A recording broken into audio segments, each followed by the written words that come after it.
Hello guys, welcome back to my YouTube channel. So it's been a while. मैंने कोई video upload नहीं किया. Actually, as you all know, मेरी 13th of December को मेरी Canada की टिकट हुई पड़ी थी. So मेरा लगेज का पेमेंट नहीं हुआ था. So for जैसे आई विल शेयर, मेरी 40,000 की टिकट थी एंड 40,000 जो था लगेज की पेमेंट थी. मेरी टोटल 80,000 हुआ. तो टिकट बुक थी मेरी, तो 40,000 पेड था. बट मुझे लगेज की पेमेंट वहाँ पे चेक इन पे जाके करनी थी. सो मैं मतलब मैं बिल्कुल टाइम पे थी. मैं बिल्कुल ये भी नहीं कह सकती मैं बहुत लेट थी. मैं बिल्कुल टाइम पे वहाँ पहुँच गई थी एयरपोर्ट. एंड मेरे पास 2 लगेज, मतलब 3 तो लगेज होते हैं जो आप लेके जाते हो एंड एक आपका हैंड बैग हो गया. तो मेरे पास 4 लगेज थे एंड इंस्टेड ऑफ दिस मेरे पास 2 एक्स्ट्रा लगेज थे जो मैं कैरी कर रही थी, जिनकी मुझे पेमेंट करनी थी. सो जो वो 40,000 थे, तो जब मैं चेक इन पे वहाँ पहुँची, उन लोगों ने कहा कि भाई हम कैश लेंगे, हम डेबिट कार्ड नहीं लेंगे. और मैं 40,000 कौन यार कैश लेके घूमता है. सो मेरे पास डेबिट कार्ड था. तो उन लोगों ने कहा या तो क्रेडिट कार्ड चलेगा या आप कैश लेके आइए. और मेरा फर्स्ट टाइम था कि मैं अकेले कहीं जा रही थी. सो मैं बिल्कुल घबरा गई. मैं तो ये मेरे साथ कॉल पे थे, तो उन्होंने मुझे काफ़ी मतलब अपना क्रेडिट कार्ड कनाडा का मुझे सेंड किया और भी अपने फ्रेंड्स के सेंड किए. बट उन्होंने कोई भी एक्सेप्ट नहीं किया. उन्होंने बोला ये नहीं चल रहा, वो नहीं चल रहा.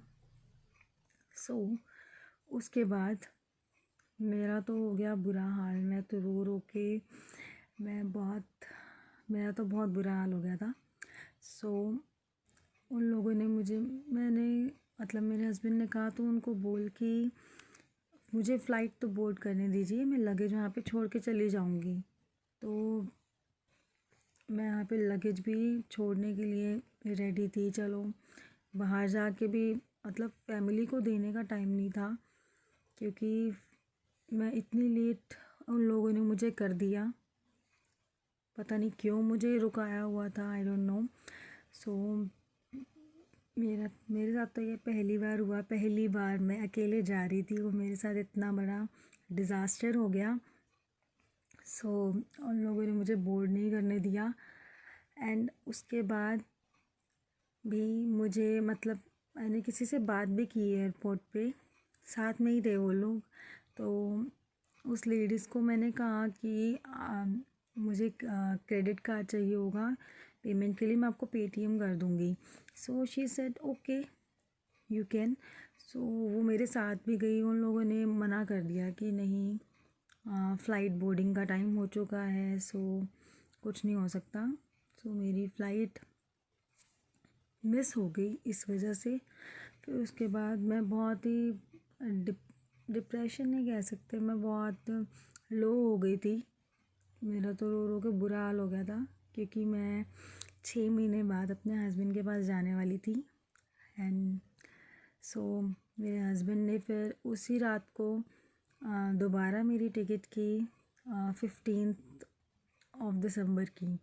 सो मुझे था, मैंने किसी अपने रिलेटिव्स वगैरह को किसी को भी नहीं बताया कि मेरी फ़्लाइट मिस हो गई है या जो भी है. अब मेरी नेक्स्ट फ़्लाइट 15th की है, किसी को भी नहीं बताया, क्योंकि मैं खुद ही एक शॉक में आ गई थी कि ये क्या हो गया मेरे साथ. मैंने किसी को भी नहीं बताया. इनफैक्ट मैं अपनी मम्मा को भी कह दिया कि आप भी किसी को मत बताना, किसी का कॉल आए तो प्लीज़ मत उठाना. क्योंकि यार मन में मेरे ना बहुत डर बैठ गया था कि मैं किसी को बताऊंगी तो ये ना हो कि मैं फिर ना रह जाऊं, क्योंकि मेरे साथ सब कुछ न्यू था. फर्स्ट टाइम मैं अकेले जा रही थी और मेरे पास लगेज भी ज़्यादा थे. उसकी वजह से मुझे बहुत दिक्कत हुई. मेरे पास 2 ट्रॉली लेके मैं घूम रही थी. पहले एक ट्रॉली आगे कर रही थी, फिर उसके बाद फिर दूसरी ट्रॉली उठा के उसको आगे कर रही थी. तो मेरे लिए बहुत रहा डिफ़िकल्ट. सो जो मेरी 15th की फ़्लाइट थी, मुझे पता तो था कि मुझे कोई भी चीज़ इतनी आसानी से नहीं मिल सकती जब तक मैं रो ना दूँ ना, पता नहीं ऐसे ही है। सो 15th को मेरी फ़्लाइट थी एंड मैं बिल्कुल टाइम से पहले वहाँ पे पहुँच गई एंड सब कुछ सही हो गया। मेरे फादर इन लॉ कैश लेके आए और उन्होंने मुझे अपना डेबिट कार्ड भी दिया। सो क्रेडिट कार्ड तो था नहीं हमारे पास, तो हमने डेबिट कार्ड ही दिया एंड उन लोगों ने मुझसे कैश मांगा ही नहीं नेक्स्ट फ़्लाइट में। पहले जो मेरी फ़्लाइट थी एयर कनाडा की थी, वो डायरेक्ट फ़्लाइट थी मेरी, कोई मतलब चेंज नहीं करना था। और जो फ़्लाइट थी मेरी, उसके लिए भी मुझे लगेज की पेमेंट वहाँ पे जाके करनी थी। से मुझे ये फ़्लाइट तो मतलब कॉस्टली तो पड़ी है, बट ठीक है कोई नहीं, क्योंकि मेरी 80,000 की टिकट हुई एयर इंडिया की और मेरी जो लगेज का मेरा रहा है 80,000 लगेज का रहा मेरा। सो एक्स्ट्रा जो मैंने पे किया, जो मैंने वहाँ पे जाके 80,000 किया था पे, 80 और 70 समथिंग इतना ही था।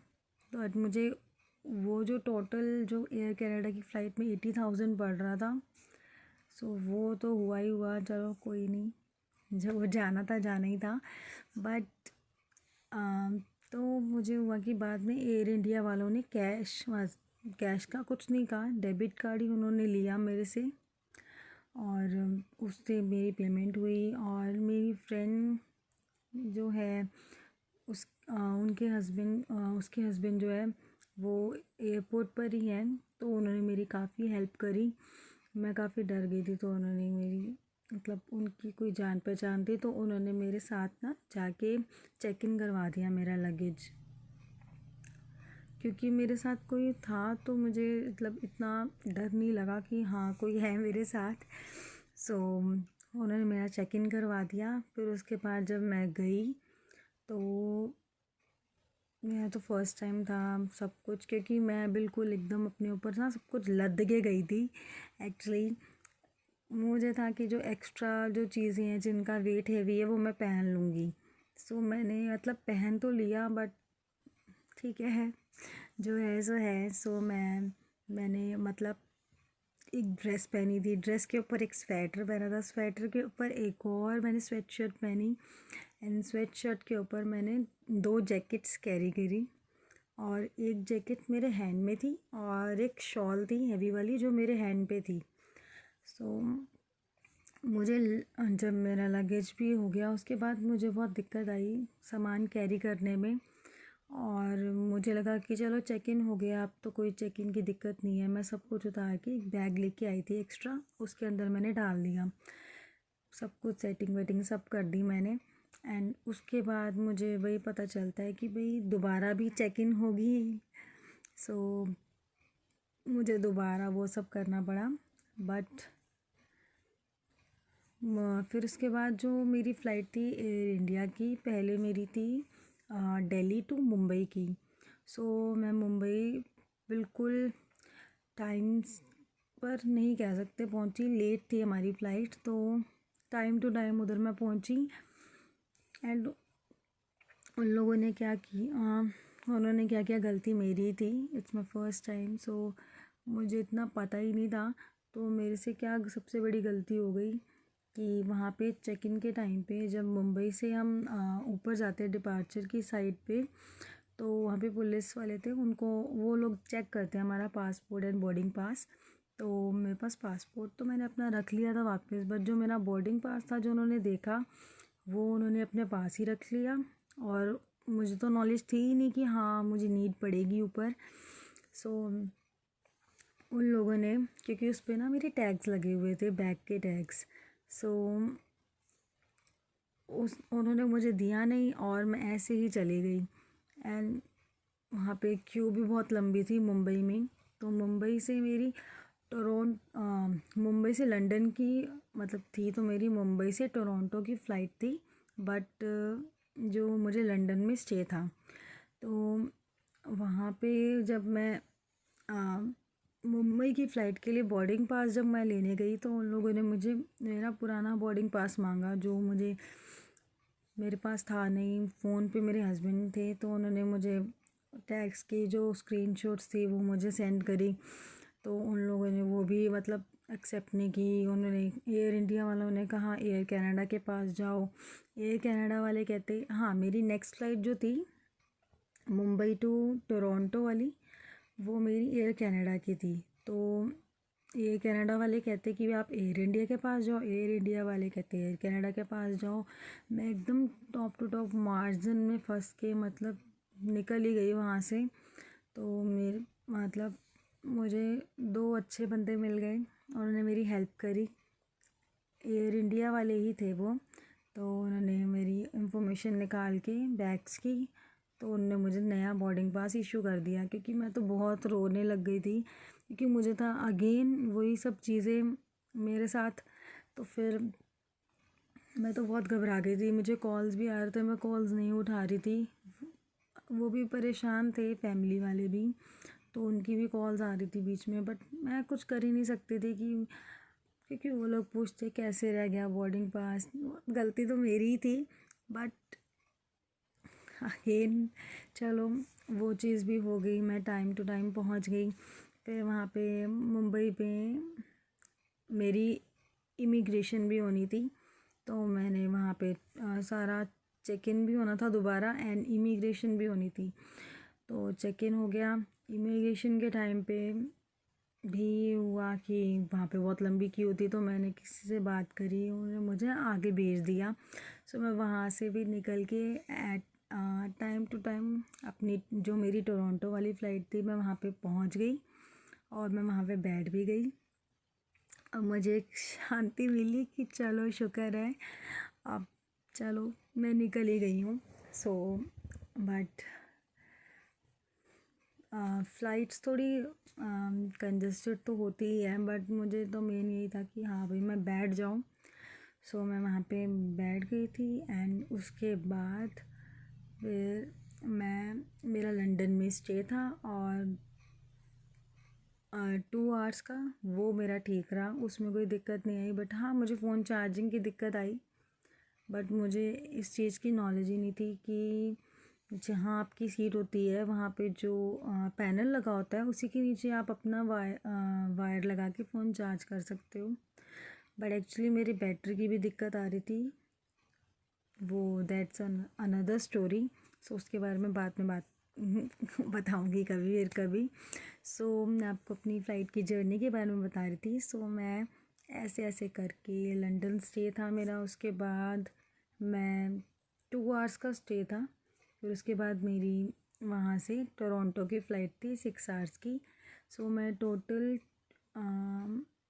28 आवर्स मे बी, कोई एग्जैक्ट याद नहीं कितने मतलब टाइम मैं फ़्लाइट में रही हूँ। बट मुझे इतना याद है लंदन टू टोरंटो मेरी 6 आवर्स की फ़्लाइट थी। तो वो तो मुझे पता ही नहीं चला कब खा पी के, क्योंकि कुछ ना कुछ वो लोग देते रहते हैं, ड्रिंक्स आपको सर्व होती है, ब्रेकफास्ट मिलता है, लंच में मिलता है, आपको स्नैक्स भी मिलते रहते time to time. So 6 hours तो पता ही नहीं चलते कैसे निकल गए, क्योंकि पैनल होता है उसमें आप मूवीज़ देख सकते हो जो मर्जी। एंड वाईफाई भी मेरा था कनेक्टेड, सो मुझे ऐसा सच कोई इतनी दिक्कत नहीं आई। बट जो मुझे दिक्कत आई फ़्लाइट जो मेरी मिस हुई, उसके बाद जो मेरा बोर्डिंग पास रह गया। सो अभी मैं हंस रही हूँ, बट उस टाइम मेरा स्टेट ऑफ माइंड बहुत मतलब मैं तो घबरा गई थी यार, ये क्या हो गया मेरे साथ। मैं रो रो के एकदम बुरा हाल हो गया था मेरा। सो बस मैं इतना ही कहूँगी कि आप मेरी जैसी गलती मत करना, आप नहीं करोगे। एंड अब मैं टोरंटो पहुंच गई हूँ। अब क्या मतलब मुझे काफ़ी टाइम हो गया है, मुझे 1 मंथ होने वाला है यहाँ पे। मुझे वीडियो बनाने का टाइम ही नहीं मिल पा रहा था। आई थॉट कि आज बनाएं। सो मैं आपको ये भी शेयर करूँगी अपनी जो मेरी डे की रूटीन है अभी यहाँ पे फ़िलहाल। अभी तो मेरे पास जॉब नहीं है, मेरे हस्बैंड करते हैं जॉब। सो अभी मेरी रूटीन जो है वो मैं आपके साथ शेयर करूँगी। सो अगर आपको मेरा ये वीडियो अच्छा लगा हो तो आप मुझे लाइक शेयर एंड कमेंट ज़रूर करिएगा। और किसी को ऐसी कोई दिक्कत ना आई तो उसके लिए आप ये वीडियो शेयर कर सकते हैं। और आप मुझे अपनी प्रॉब्लम्स भी मेरे साथ कमेंट्स में शेयर कर सकते हैं कि आपको ऐसी कोई दिक्कत आई कभी या नहीं आई। सो अब तब तक के लिए बाय बाय। एंड आप मुझे इसी तरह प्यार करते रहना और मेरे चैनल को सपोर्ट करते रहना। एंड मेरा इंस्टाग्राम का हैंडल है _the_stolen_hearts। सो ये मेरा अपना प्राइवेट है एंड पर है भी वैसे ये पब्लिक ही है। बट मेरा दूसरा मैंने चैनल बनाया है इंस्टाग्राम पे, मेरा हैंडल है जो मैंने न्यू बनाया है वो है _me&more_by_kamal। मैं आपको वो भी मेंशन कर दूँगी। वो उसमें मैं सब कुछ अपने कनाडा के ऊपर ही वीडियो बनाऊँगी। जो भी मेरी वीडियोज़ रहेगी मैं कोशिश करूँगी उसी पर अपलोड करूँगी। सो तब तक के लिए बाय बाय।